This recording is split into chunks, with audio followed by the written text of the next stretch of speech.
They said it was just money. But what they did was abandon my son.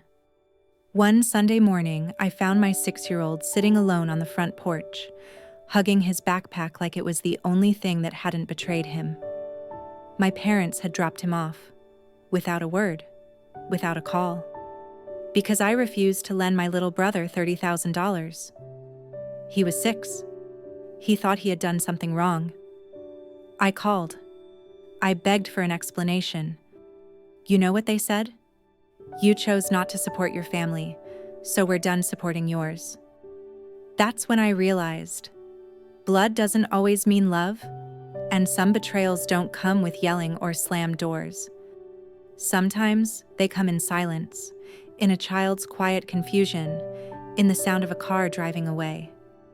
But what kind of parents punish a child to get back at their daughter?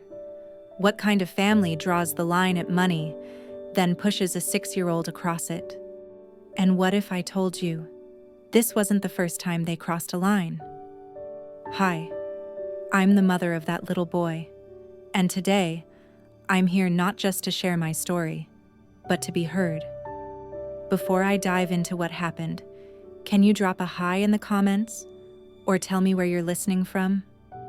It might seem small, but knowing you're out there, it really does mean the world. Thank you. Now, let me tell you everything.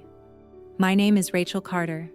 I'm 36, a single mom, and a freelance architect living in the northern suburbs of Austin, Texas.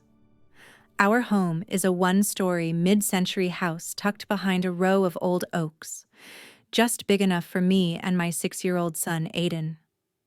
Out back, there's a little patch of grass where he runs with his paper planes. I planted rosemary by the windowsill, not because I cook much, but because the smell calms me down when the air turns heavy. Most days, I manage. I work from home, design spaces for people who can still afford to dream big, and try to give Aiden something resembling peace. We're doing okay. At least, that's what I tell myself. People assume the hardest part of my life was losing my husband, Thomas. He died from a sudden stroke during a charity marathon 3 years ago. The grief nearly swallowed me whole, but I had Aiden, just 3 then, still calling toast toes. I had no choice but to pull myself together. Grief doesn't leave room for collapse when you've got a toddler asking if daddy is still running. But what people don't see, the part that gnaws quietly beneath it all, is the family I came from. The one I should have been able to lean on. My parents, Russell and Diane Carter, were always more concerned with appearances than truth.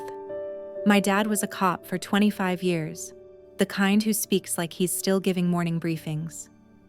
Everything with him is about structure, obedience, and respect, which mostly meant, do what he says. My mom? She clings to the image of a perfect family like it's a Christmas ornament she can't let break. She dresses up pain with politeness and calls silence grace. And then there's my younger brother, Colby, 30, jobless, but full of vision. His words, not mine. He's the kind of person who collects million-dollar startup ideas like some people collect mugs. He dropped out of college twice, failed 3 business ventures, but still manages to be the center of their world. He's just searching for his path, my mom says. He needs support, not judgment. Growing up, the line was clear. Colby needed help. I didn't. He messed up, and they excused it. I succeeded, and they called me cold. You've always been too independent for your own good, my father once said, like it was an insult. A few days ago, I got a call from Colby. His voice was upbeat, eager, dangerously so. I've got something big, Rach. This isn't like the other times. Uh-huh. No, really. It's called Eco Spring, a sustainable agriculture hub. The government's getting behind these now. We're talking major tax credits. I just need someone to get in early. 30 grand for initial capital and you'd be part owner. Like, real equity. I stood at the kitchen counter, Aiden coloring dinosaurs beside me, completely unaware that his uncle was pitching another dream built on sand. I asked a few questions. The answers were vague. Projections, influencers, vertical farming. It all sounded slick and hollow. Then came the pause. "You trust me, right?" he asked. "I just need you to believe in me. One time." I looked at the envelope tucked inside the kitchen drawer. It held the emergency fund I'd built over 2 years, money set aside for Aiden in case the heart condition that took his father ever came calling again. "I can't, Colby," I said, quietly but firm. "That money's for Aiden, for his health silence on the line," then a short breath. "Wow. So that's it? That's it?" That night, I didn't sleep well. I kept thinking about the way his voice dropped, the way disappointment turned quickly to accusation even without words. I knew what would come next. By morning, I had 2 missed calls from my mom and a long text that began with, "Your brother needed you, and once again, you chose yourself." Then came the classics. "You've always been like this. You think money matters more than family? You're not as generous as you pretend to be." I didn't answer. I didn't need to. I'd seen this dance before. In our family photos, I'm the one smiling the least. There's always something slightly off. Shoulders too stiff, hands folded too neatly. I learned early that my presence was more tolerated than celebrated. Colby brought chaos, sure, but it was chaos they could understand. Mine was silence, structure, and apparently, that made me the colder one. Just last week, my mom invited me to Sunday dinner. I left the message unread. I was tired of pretending, tired of holding my breath at their table, waiting for the next backhanded compliment or remark about how I was too hard on Colby. Now, as I watched Aiden sleep beside his favorite stuffed dog, I felt the weight of it all settle in my chest like a quiet verdict. I wasn't the selfish one. I was the one drawing a line, finally. But what I didn't know then was that this, my refusal to help, would be the match that set fire to everything. That within days, my own parents would do something I never imagined possible.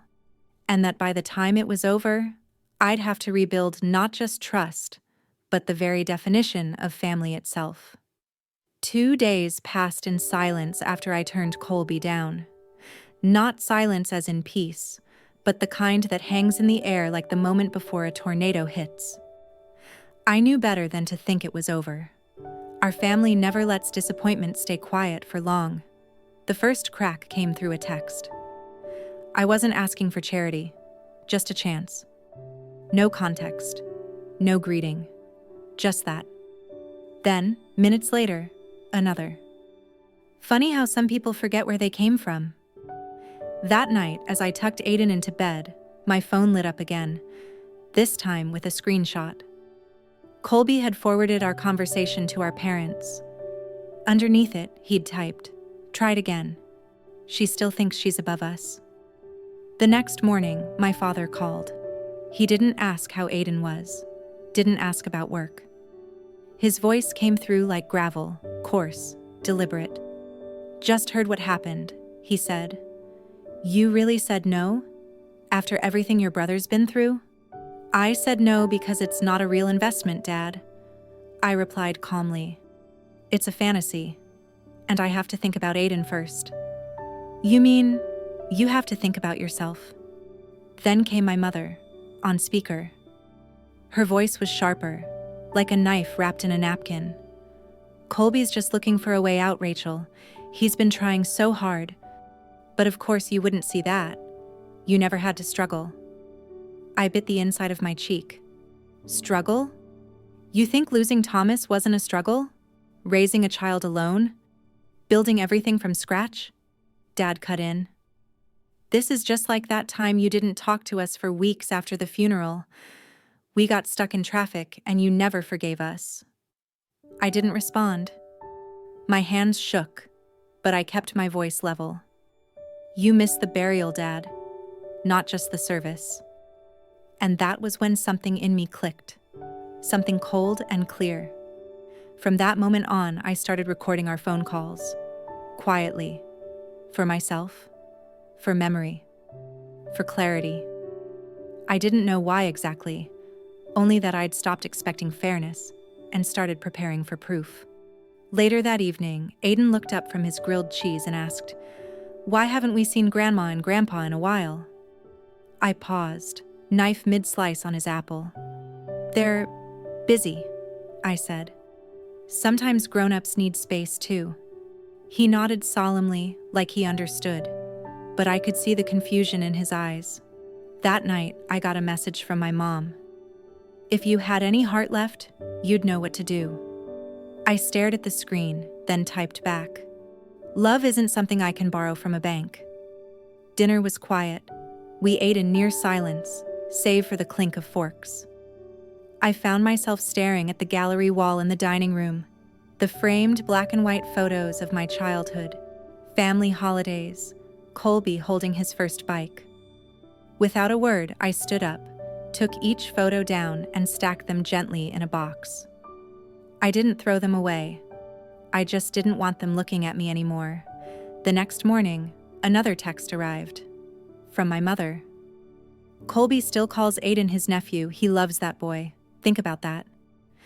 It was the kind of guilt trip she specialized in, weaponizing affection, framing love as something I was stealing. That night, I couldn't sleep. For the first time since Thomas died, I lay awake not from grief, but from something else.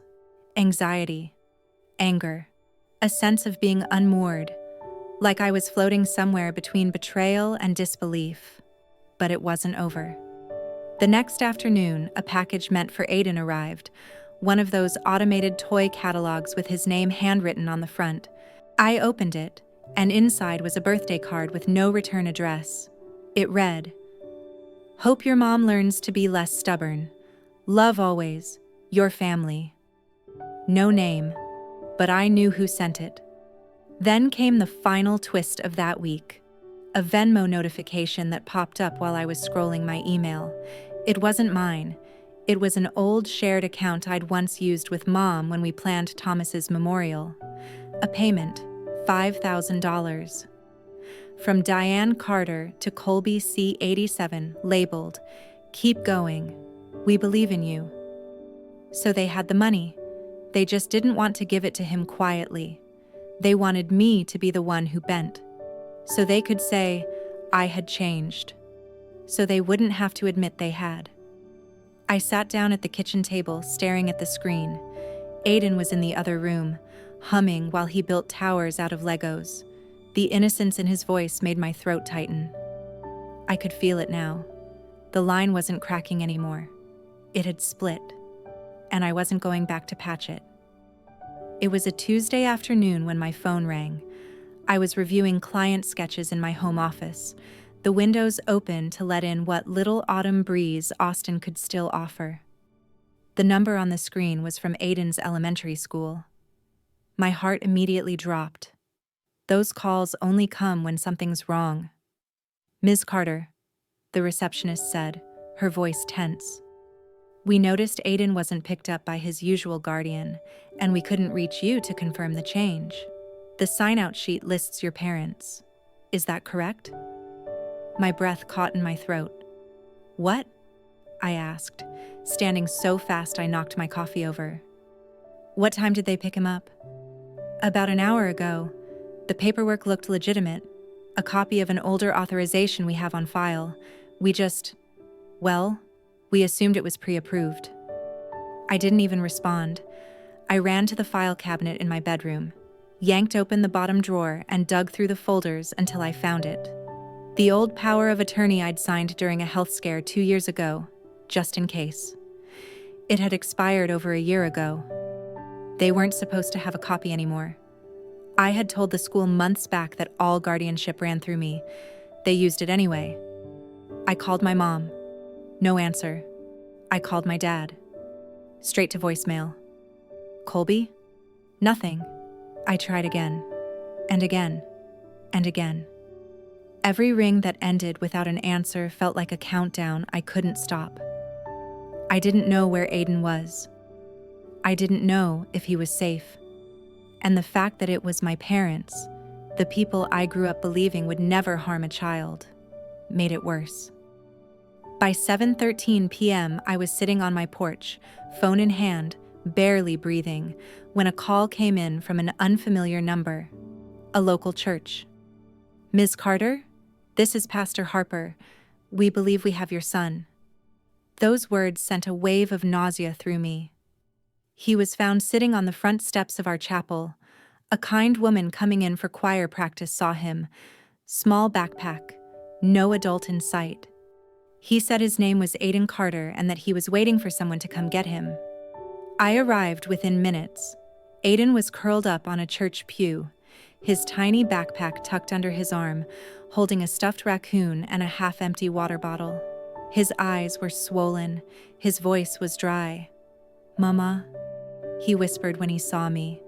Then he asked in a way that cracked every part of me, "Did you throw me away too?" I dropped to my knees and pulled him into my arms. "Never," I whispered. "Not ever." Pastor Harper gently handed me a folded piece of paper. This was in his bag. I unfolded it. A handwritten note, neat cursive, ink slightly smudged, my mother's handwriting. "If you ever want to see your child grow into someone who understands loyalty, maybe you should start by being loyal to your family. When you learn to love your brother, come back for your son." No name, no apology, just manipulation dressed as morality. The bag also held a sandwich wrapped in wax paper, dry at the edges, and Aiden's library card, tucked into a side pocket, as if they expected him to go about his day as usual after being left like an unwanted donation. Pastor Harper said Aiden had been there for nearly 3 hours, alone, in silence, waiting for someone to claim him. I took him home, gave him a bath, let him pick his softest pajamas. He didn't say much, just kept clinging to me, one hand always anchored on my sleeve. When he finally fell asleep, curled beside me, I sat in the dark and remembered something Thomas once said, long before he died. We were talking about the future, about parenting. "Rach, if the world ever turns on you, promise me you'll protect him, even if it means standing alone." So I did what I had to do. The next morning, I filed a formal police report. Endangerment, emotional neglect, unauthorized pickup of a minor. I showed them the expired guardianship form. I handed them the note. I didn't cry. I didn't scream. I just told the truth. And then I opened the audio app on my phone and clicked on the last recorded call with my mother. Her voice, sharp and unfiltered, filled the room. "You've always been too cold to be a real part of this family. No wonder that poor child looks lost." I backed it up, played it again, saved it twice.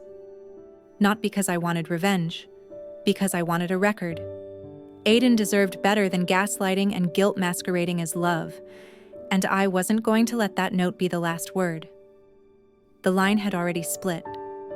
Now it was time to draw a boundary, one that couldn't be crossed with fake apologies or guilt-ridden cards, one that protected my son, no matter whose feelings it hurt.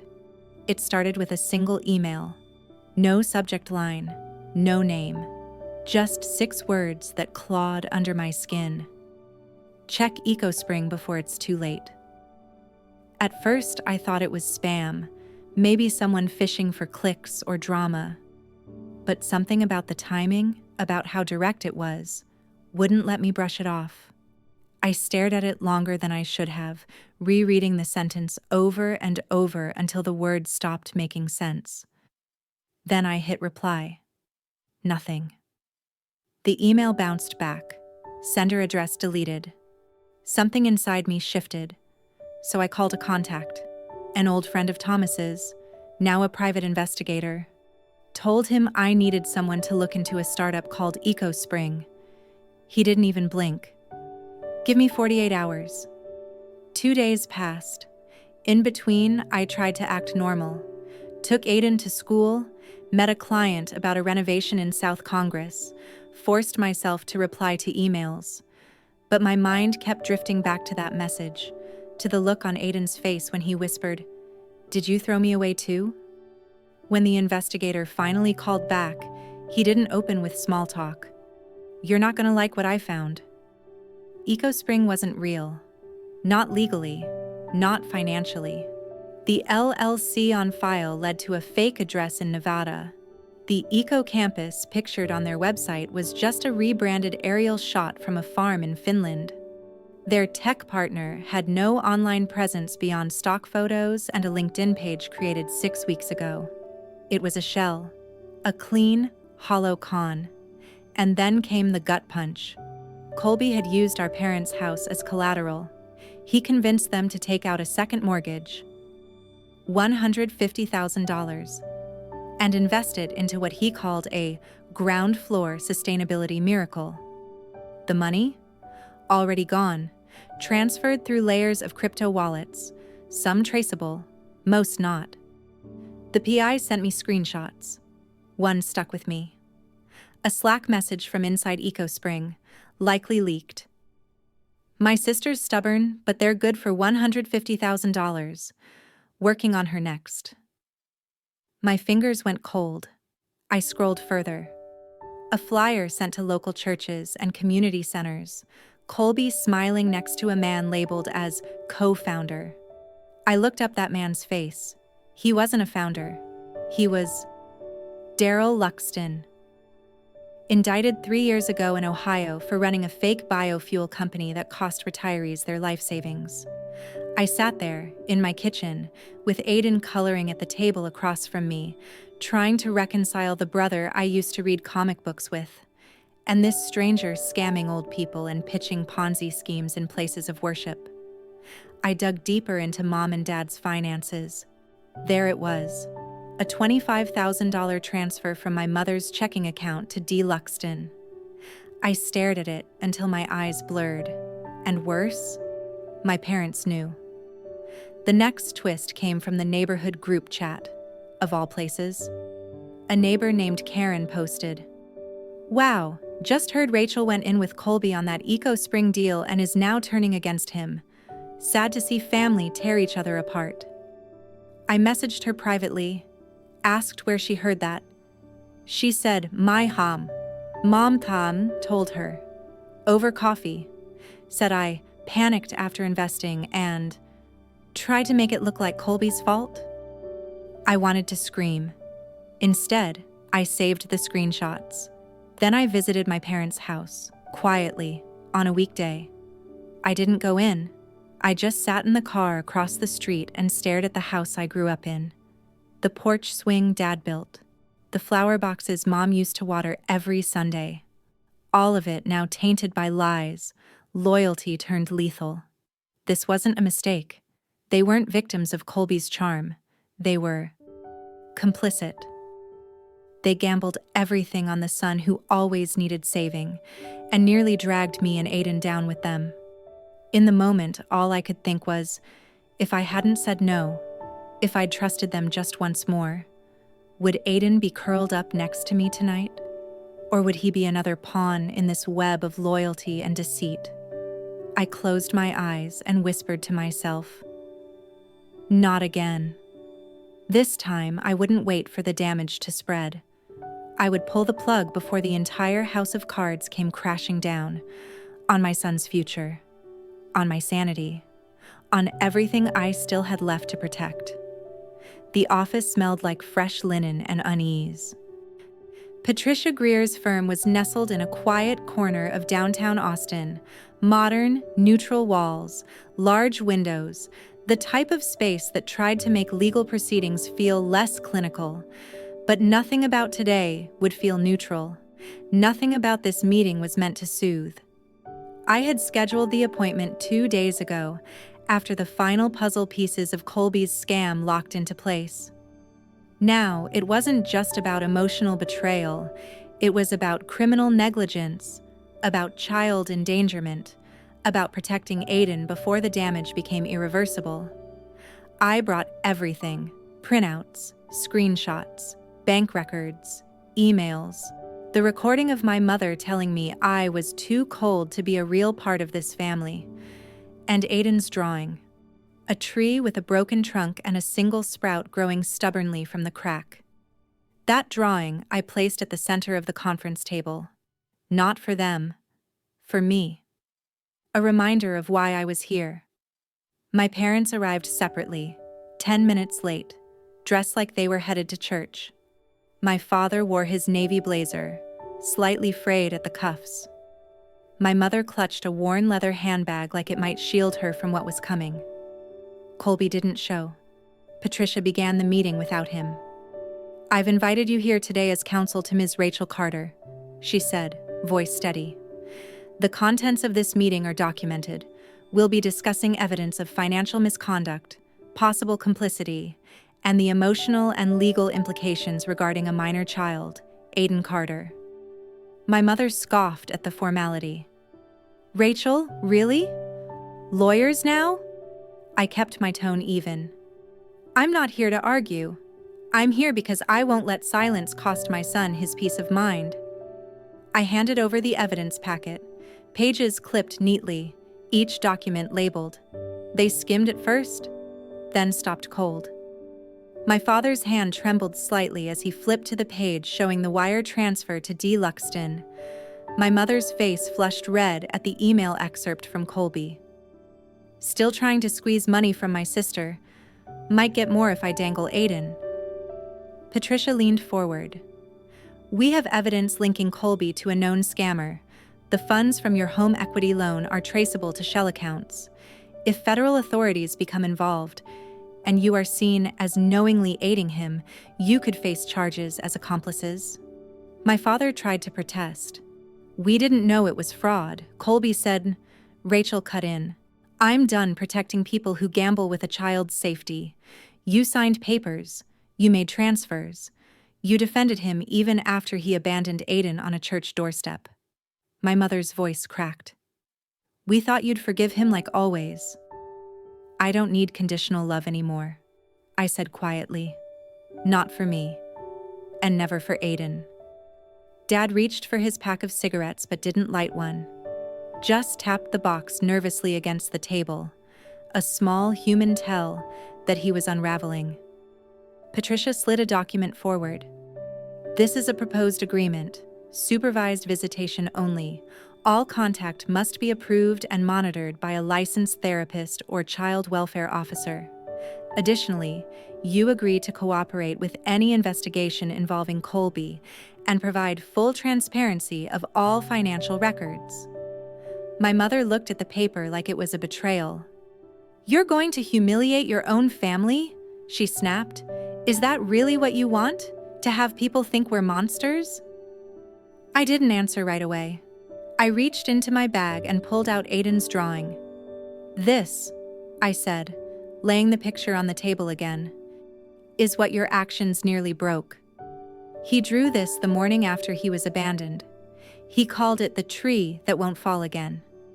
The silence sat heavy, and then, just as Patricia began to wrap up, the door opened. Colby strolled in, late, casual, a coffee in hand like he was walking into brunch. "Whoa, what's all this?" he said with that same false innocence he wore in every crisis he caused. "You guys having a family powwow without me?" I didn't speak. Instead, I reached into the folder one last time and slid out a printed screenshot of his email, the one sent to D. Luxton. He blinked. "I've never seen that before." "You typed it," I said evenly.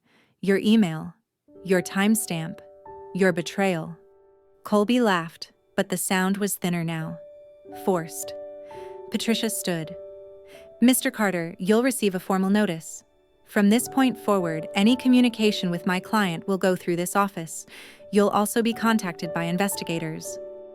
My parents looked stunned, not at him, but at me, like they hadn't realized I was serious. But I was. This wasn't a tantrum. This was a reckoning. And I would not let my silence become consent to their cruelty, their negligence, their willful blindness.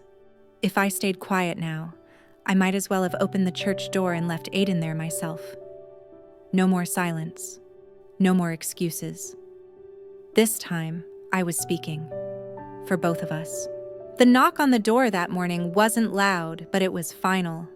2 agents, plain clothes, federal IDs, and polite formality that left no room for denial. Ms. Carter, we'd like to speak with you regarding the information you submitted about EcoSpring. I nodded and stepped aside. I'd been expecting them, just not so soon. Or maybe, if I'm honest, I hoped deep down they'd never come, that this nightmare would just dissolve on its own.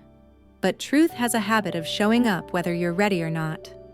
For the next hour, I handed them everything: the audio recordings, the screenshots, the emails, anonymous and otherwise. The most damning piece was Colby's smug little message. Still trying to squeeze money from my sister. Might get more if I dangle Aiden. They asked if I was willing to testify. I didn't hesitate. What I hadn't prepared for was the public fallout. 3 days later, a post went viral on a finance scam forum. He called it a green startup. I called it my savings. Meet the man who used his own parents' home as bait. The comments unraveled quickly, and one name kept coming up. Mine. Not because I was the sister of the con man, but because I was the whistleblower. The local paper ran a front-page article titled, "Daughter Breaks the Silence Against Her Own Blood." Suddenly, I wasn't just Rachel. I was the woman who turned her family over to the feds. It didn't take long for the backlash to find me. Neighbors avoided eye contact. Someone slipped a note under my windshield. "Family should stay loyal. You'll regret this." One of my old high school classmates posted on Facebook. Wow, some people just love being the victim. The worst part? Aiden. He came home from school one afternoon, eyes red, fists clenched. "Mom," he whispered, "is Uncle Colby a bad guy? Tommy said bad guys go to jail forever." I pulled him into my lap. Some people make bad choices. That doesn't mean they're only bad. But what matters more is that we protect people who can't protect themselves. He nodded. But the next day, I kept him home. I told the school he had a stomach bug. The truth was uglier. He was too anxious to face more questions, and I wasn't about to make him. Then came the letter. Handwritten, neatly folded, dropped into my mailbox without a return address. My mother's handwriting stared back at me. "If you choose to bury this family with your pride, then consider yourself no longer our daughter." No goodbye, no warmth, just a line in the sand. I sealed the letter in a shoebox where I kept old family pictures, the ones with perfect smiles and perfect lies, and taped it shut with black duct tape. It was the same tape I used to fix a leaky hose once. Funny how grief leaks too. Later that week, the FBI confirmed the scope of Colby's scam. 6 known victims, over $200,000 lost, and growing. Worse still, they discovered he'd used our father's personal information to open a shadow line of credit. My dad hadn't even known, at least not at first. And when he did find out, he said nothing. That crushed me more than I expected. Not the crime, but the silence. Because silence, I was learning, is its own form of betrayal. The letter wasn't addressed to me. It was addressed to Aiden. It arrived a week after the press calmed down, sent from a recovery center upstate. Colby's name was scribbled in cursive I barely recognized, like even his handwriting had sobered up. I opened it alone. Inside, 5 pages of regret, excuses, and confessions. He admitted to the fraud, to the lies, to dragging our parents into his schemes. But what stunned me most was this. "I don't deserve your forgiveness.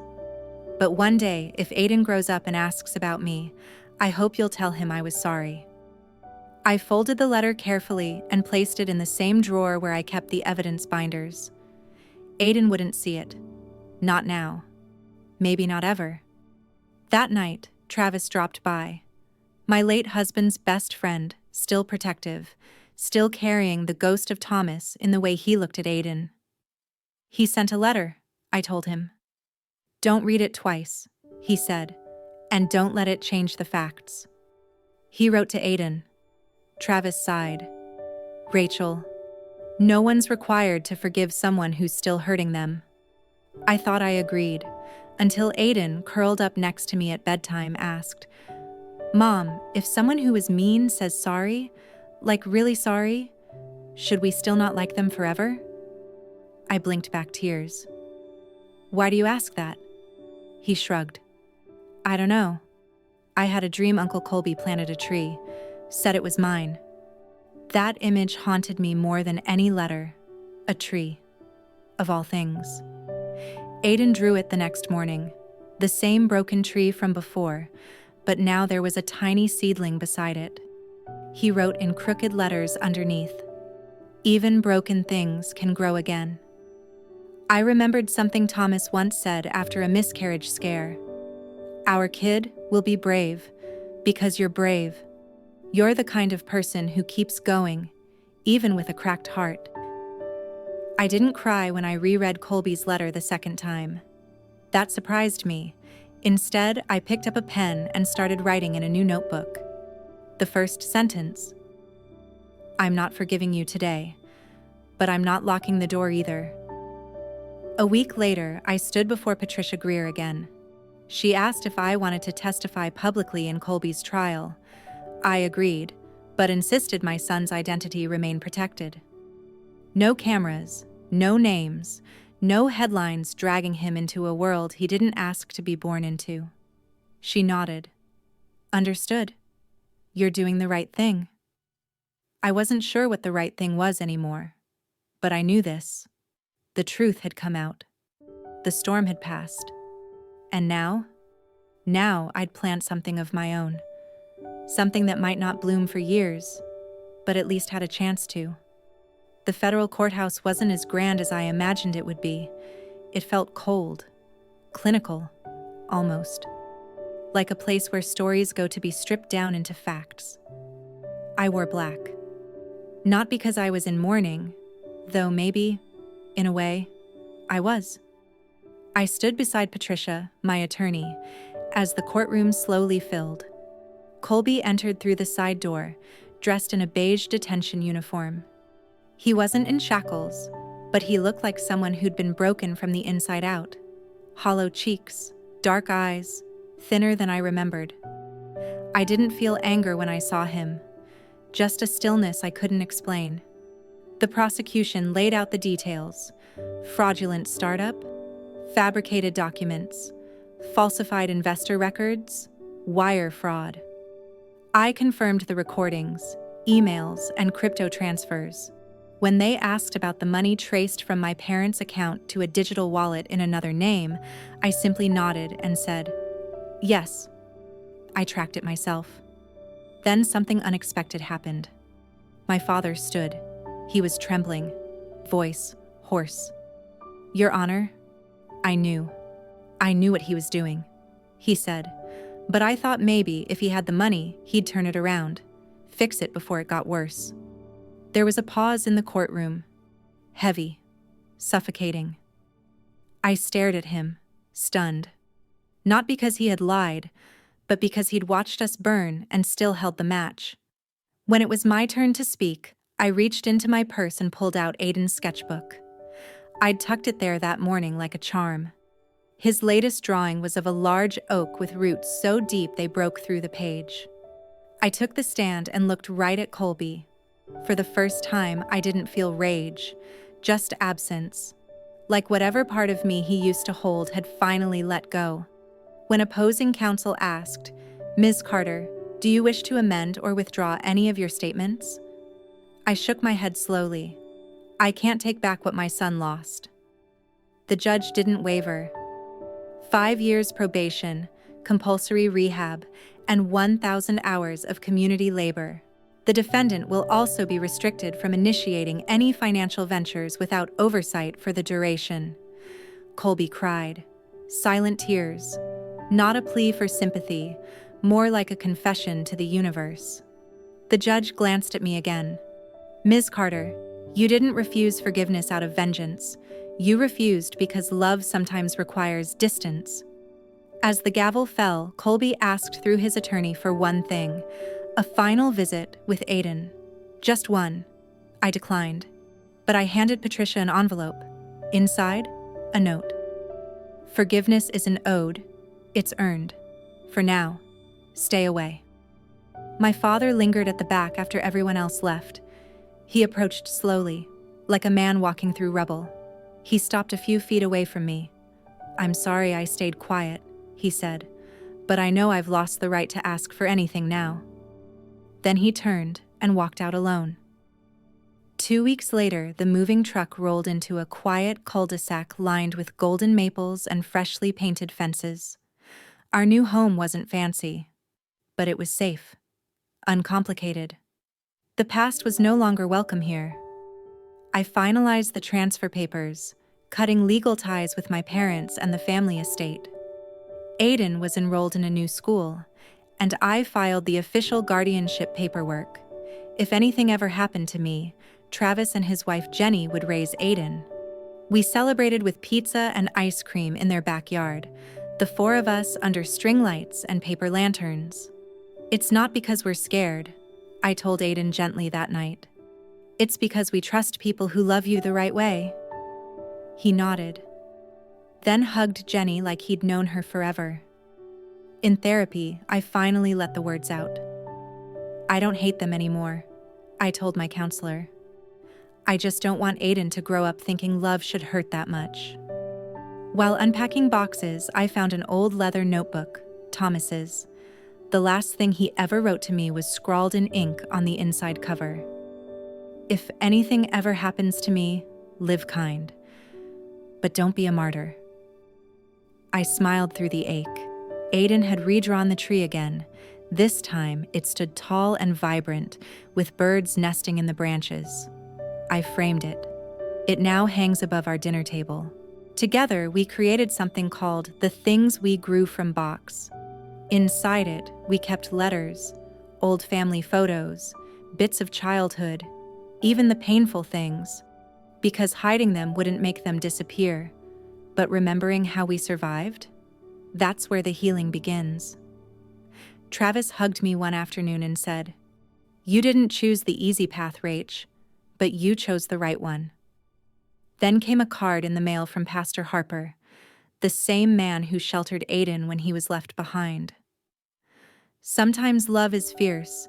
You fought well. I kept the card in my wallet. Later that week, Aiden and I took a selfie in the front yard, the sun kissing our cheeks, wind in our hair. The caption? Just us. Still enough. It was the first real fall afternoon, the leaves scattered in spirals, the breeze cool but soft.